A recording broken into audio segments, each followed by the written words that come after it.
Well, this is the start of the 2020 season, and I got to looking at the records. It looks like you and I started videoing about the 21st of last year, January. Okay. So there's a little bit of difference in time, not like 2 weeks, couple of weeks, but I was looking at the differences in the conditions for and we look like this is what's coming up this week. You're gonna fish hardcore this week on Thursday, which is and you've got conditions of thunderstorms, 70-degree high, 62-degree low, 80% precipitation, and southeast 12 miles per hour. It's pretty brisk little wind. Yeah. Well, last year, which was the 21st, that's as close as I could get it. Right. Here's the conditions for that. You had mostly cloudy, Right. 53 degrees and 40 as the low. And no rain. No rain, and a east-southeast 5 mile per hour wind. Which is that's a pretty big difference. Less wind, yeah. Yeah, and and I just got through fixing the results to where you can't pull them up for last year. They're still there, but you can't get them. Yeah, but I did look for them, and I was going through that, but I thought that was interesting. Now last year, I believe what you did last year, and at least for the 21st, and now you're on the east 1/3 this time, or is west. that right? Oh, you're on the west side over there. West. Okay. Region 3. The one I was looking at was on the east side, and what you did over there was red rattle trap and red spinnerbait. Yeah. So what are we doing for this week, you think? Well, of course, I'm going to throw a red rattle trap and a red spinnerbait, but I'm also going to throw that sissy, finesse deal. I'm trying not to use the. Yeah. I need to get a picture of that so we can show people what that actually is, Okay. and we may see if we can try to get That's easy. So you're going to be throwing that, and you're going up in Birch, is that right? Or The Birch Creek area. I don't know how I'm going to. Of course, I'm going to pre-fish tomorrow, trying to figure it out, and I'm going to go back out again Wednesday with my co-angler, who's Ken Kibalis. I can never get his name right. Ken, I apologize, but we're going to. And don't feel bad. He don't remember the other guys either. That's true. But tomorrow I'm probably going to go up in Board Tree. Oh, okay, down here in the. Let's see, Board Tree is right there, right here. Go up in Board Tree and try it, and I'll run back in, almost certainly back in Birch. Yeah. And while I've got some time to play around, I might go to Little White Oak. Oh, Right this there. one here? Yeah. Okay. Because that gets good early in the year when the weather starts warming up, the fish move in there. Yeah. Trouble is that's such a commitment to go back there. It is. It's a ways. Now, are you talking about the far back, or just in some of the areas? Oh, you're talking about as far back as you can go up in there. Yeah, we catch fish from actually the mouth of where it says island from there on back. Yeah, that little cut all the way back in there. So, and it takes a good 30 minutes to get there. Of course, 30 minutes in the overall scheme of things is not much. But if you go that far and you don't do any good, you feel like you've really wasted an hour or hour and a half, because an hour in, hour out, 30 minutes to see if there's something going on, and an hour and a half fairly early in the morning. Yeah, it's an investment in time, and if you're tournament fishing, that means a lot. It's like not having your hook in the water. That's right. That's part of the strategy of tournament fishing, especially this year when it's so cold and the fishing tends to be slow early in the morning. So you wonder if you'd have been there at 1 o'clock, how different it would have been from 1 o'clock to like 8 o'clock. Yeah. Because this time of the year, I keep telling myself all morning, don't worry, nothing's going to happen until 11. And 9 times out of 10, whether it's psychological or whatever, that usually is the truth. It usually plays out. Yeah, usually works out. I thought we might ought to give them an explanation of why we've been off the air for quite a while. Oh, yeah, I think that's a good idea. And I made good time of that. We took December off completely, and I sent out a deal on Facebook, and we're trying to explain a little bit of that, but basically, I promised this volume 2 of Lake Fork, Top Secrets of Lake Fork this summer, and I didn't come through with that, and I do apologize for that, but we got pretty busy. So I took all of December off. This really wasn't Bob's idea, it was mine, to finish this thing. And the good thing is, it will come out this month, I'm pretty sure, and the book's written. There's a couple of little coordinates, and I'm still, mulling over what to do with them, but, I may make another little trip up there or whatever to try to straighten it out. But at any rate, we'll have volume 2, Lake Fork, Top Secrets of Lake Fork, which covers the area from the dam up past, along the east 1/3 past the Highway 154 bridge and up north a little ways, so it'll have, it'll be just like the original volume 1, except a little bit better maybe. And so along with that, we should have a navigation chip to go along with that will be a companion to the book that you'll be, if you want to purchase it, you can, and that'll be all on lakeforkmaps.com. You can order that there. And that, I don't think we missed a whole lot out of that. That December, you were busy too. Yeah. Well, you've got your website, which I was going to take the month off until Jimmy mentioned it, so I let him take credit for shutting us down. But I was going to do it. I needed to do it anyway, because every year about this time is when all the new tournaments are listed on the web, and I had to go through and I've got about 20,000 listings on there, and I had to go find all those different clubs, decide who had their listings posted, who didn't, the ones that had them posted, get them entered into the website. The one that didn't, send them an email asking them to tell me when they're going to have it posted. And believe me, I don't know how you are with the computer, but the way I am, about 4 hours and my eyes cross, and so I put in about 4 hours every morning, and usually I can stand another couple of hours in the afternoon. But I've made a lot of progress. It's not done yet, but I've got a whole bunch of the 2020 stuff on there. Bass clubs, I encourage anybody that's listening that's a member of a bass club to send me a link to their website, or if you don't have a website, just send me a copy of your tournament schedule. I'll add it to it. I don't charge to do it. It's free. There's a button on each of the pages where you can submit your tournaments for listing on the website. So that was our reason. It's January. I'm ready to go fishing. I've got cabin fever in the worst way. Now, if you're not familiar with this site, this is basstournamentfinder.com.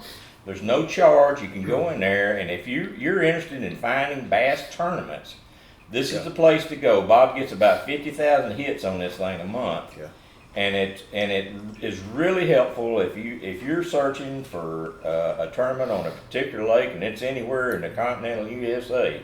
That's right. And it's very helpful, and a lot of people use this thing. So all you have to know in order to use it, you have to know what state you're in. Hopefully everybody knows that, and by knowing the state, you'll know what region to go to. Once you get to the region, then you have to decide what month of the year. There are the regions. There's the region. What month of the year that you want to fish in. And once you select the month, then you just go down to particular dates. And when you select those dates, then it'll give you a listing of all the tournaments on that date or within that month. And they're broken out by year and by lake. And there's a link to that tournament's website, so you can go in and verify it. And I do strongly encourage you to go verify them, because these folks change dates and lakes and stuff and don't always tell me. So some of the information when I publish it's not correct. Yeah. But with the link to the website, you can find out for sure. We don't want you to show up at a lake this weekend and there not be a tournament there. They move you to another lake. But, well, sometimes we're a little slow about getting that information to you, and that's one thing that helps to look on there. But it's the best Bob's got, and it's good stuff. We got a lot of people that I've got some some mail lately from people up north that really appreciate this program, because they said, some of us northern folks up here, we're not there that close, and it's really helpful to know what's been going on there. And same way with this, this is just another tool that people can use to help their weekend, be a good thing. But now, one change I made this year, back down a little bit, Jimmy. Whoops, no, back to the regions. the regions, Yeah, right here. The East Central region and the Northeastern region proved to be, the states, and I'm not being facetious when I say this, they're tiny. well, sure, yeah, They're small states, and there are a lot of tournaments. They're just not that many. So what I've done this year is I've combined those two. So if you live in New Jersey, when you go into the East Central, you're going to see all the tournaments in the New Jersey area and over in the East Central. So it works out Yeah. better. So those two are combined, but you can click on either one of them and it'll take you to the same place. okay, well, that's good. So It's like size of Gregg County, Yeah, some of yeah. those. Gregg County is the smallest county in the state, Right. or next to the smallest, I guess. Yeah, Yeah. But we're used to when you go from here to another state. I mean, it's a 2-hour drive to get to the closest one. It's 10 hours to get to the one that's the furthest away. And I suspect that you could drive all the way across that area in 10 hours. yeah. Cover 10 states. But anyway, again, sorry, didn't mean to be tacky there. No, I didn't take it that way. Okay, Anyway, back to business at hand. yeah. So, I mean, the Lake Fork Sportsman Association, probably ought to say a little something about them. They've got all these tournaments, these projects that they're doing. You may want to talk a little bit about some of that that's continuing on. They've got a new president this year. Yes, that is correct. And the lady that was the president, she stepped down, and I'm sure it's going to continue on like it was with the lake restocking help that they do, and the bottle brush. What do you call that? Button bushes. Button bushes. Button bushes and cattails and the hydrilla, restoration, I guess you'd call it, and other aquatic grasses to try to help the fishery. The fingerling restocking, we work with Texas Parks and Wildlife to restock the lake, to put fingerlings back up in the bushes instead of just dumping them at the boat ramp, which is the way they always did it. Right. We load them in a boat and it's just spread out and put them up in places that the fingerlings stand a better chance of surviving. Also, for those of you that are planning a trip to Lake Fork, you'll go to the Lake Fork Sportsman's Association.com website. You'll find maps of where, in conjunction with Texas Parks and Wildlife, we put out huge numbers of fish attractors. Right. And you got the GPS coordinates on there, so you can go right to those. That you crappie fishermen especially could use this, because a lot of these are in deep water. But it's Lake Fork Sportsman's Association.com, and I believe it shows up just immediately. You don't have to go anywhere; it's just on the home page. But that would be of use. Yeah. Now they got the freshwater, got in the Freshwater Hall of Fame last year, I guess it was. Last year, that's correct. And they've got so many projects that they do for the lake, and it's a really good thing. And if you can join, I would. If not, write them a check or something. They can always use the money to help. Actually, they help the local children that are going to school and bass clubs and that sort of thing. And last year, the stuff they gave away, it would fill up this room. How many things? Rods and reels and tackle boxes and everything else. I was thoroughly impressed. I just joined this last year, and I know very little about it, but I do know that you should help if you can. Yeah. And anybody that lives around that lake, you really should be a member of that association, because they do nothing but good things for the lake. Same way with the businesses around that lake. And I assume that the businesses do support them quite a bit, and I can't thank them enough for that, But that's one thing we need to do is try to take care of the lake, and they do that. Yeah. So.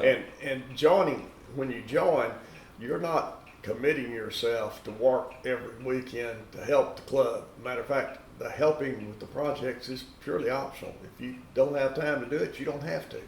We'd love to have you as a member. Large numbers of members gives us more weight when we go to Texas Parks and Wildlife or the Sabine River Authority.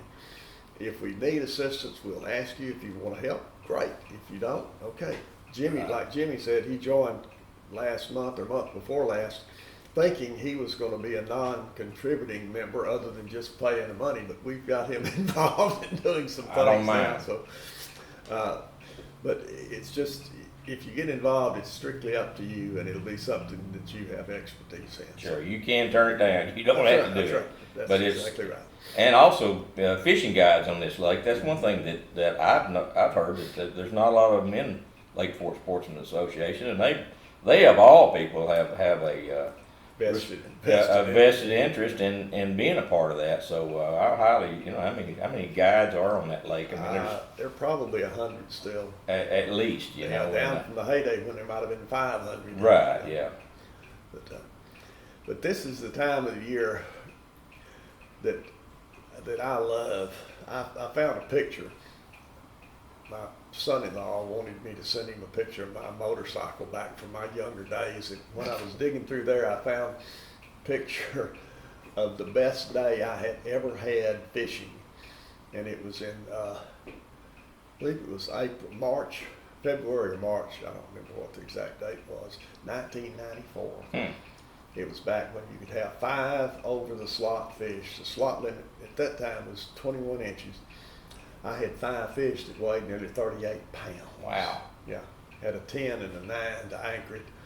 And that was not all that unusual back in those days. It was just phenomenal how good the fishing was. Yeah. We could still do that here in the Bass Club that we're in now, because we do Lake Fork anglers. Instead of bringing the fish in for weigh-in, we measure them and release them. Measure them, record the length, and release them. And then we use tables provided by Texas Parks and Wildlife to determine a weight, which is never exactly accurate. We know it, but everybody operates under the same handicap. But we get a total weight there for the biggest 5 for Lake Fork anglers, or the total weight for our Major League Fishing format, which is hardcore. Yeah. Now, and if you're looking for a local bass club, I would strongly suggest Lake Fork Anglers Bass Club. It's a good group of folks, and it's nothing terribly serious about it, and they all have they enjoy it quite a bit. And Bob's a member of that. I'm not a member of that, but I was looking at your standings from last year. And here's the year-end numbers. Oh, okay. This is year-end numbers. Okay. So you had like 134, almost 135 pounds for that year. It was like you're a high point guy for the year. Well, I was the high point guy, but I didn't make I wasn't overall high point, because when you take the ones when you drop the tournaments that you have to drop, you back it up to your best 14. Oh, okay. I was 2 pounds out of first place. That's right. I think I remember hearing about that. Yeah. And who beat you out? Jack White. Jack White. Well, he's up there a lot, so let's see if we can find it. Jack right here. Jack White right here. So he had 120 there. So see, I had more weight than he had. Right, yeah. But his 10 biggest tournaments weighed more. Topped you by a little over 2 pounds. Yeah. Okay. Yeah. So who ended up Angler of the Year? Well, Jack was Angler of the Year. Okay, so he got Angler of the Year as a result of that. So. And I was second. I was Angler of the Year in hardcore last year by quite a wide margin. I had 80-something pounds. Okay, now we can pull that up as well. It's just. Is it on further down? Or is it, I'll go back. Oh, okay, back on. I thought I saw it on a different category. Hardcore right here. Yeah. And so this is. What is that? Let's see. It's going to be on further down, isn't it? Yeah, keep going. Here we go. So here you are, right here. Is that right? Here's the bottom. Okay, it's the bottom one. Yeah. Bob Roberts here, 149 pounds, about And see, Tim Gold was second, I believe. With Tim 110 Gold was? Yeah, with 110 pounds. Wow. Yeah. Way to go, Tim. Yeah.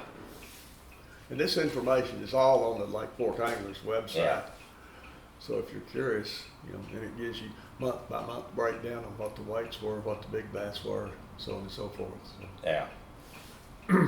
Well, it's a good way to learn the entire lake, especially when you fish only 1/3 of it a time, and that's with the hardcore, But not the regular, what do you call it, LFA? LFA. Just LFA, you can fish anywhere you want to, but hardcore makes you learn to learn the whole lake, which is pretty tough sometimes, but get you out of your comfort zone.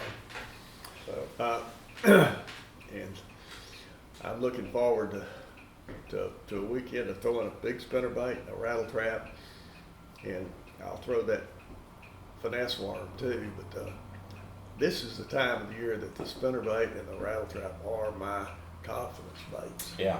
Because you can throw that rattle trap out there and start it back and think you've got a stump until it moves off. Right. Because it just goes whoop, and then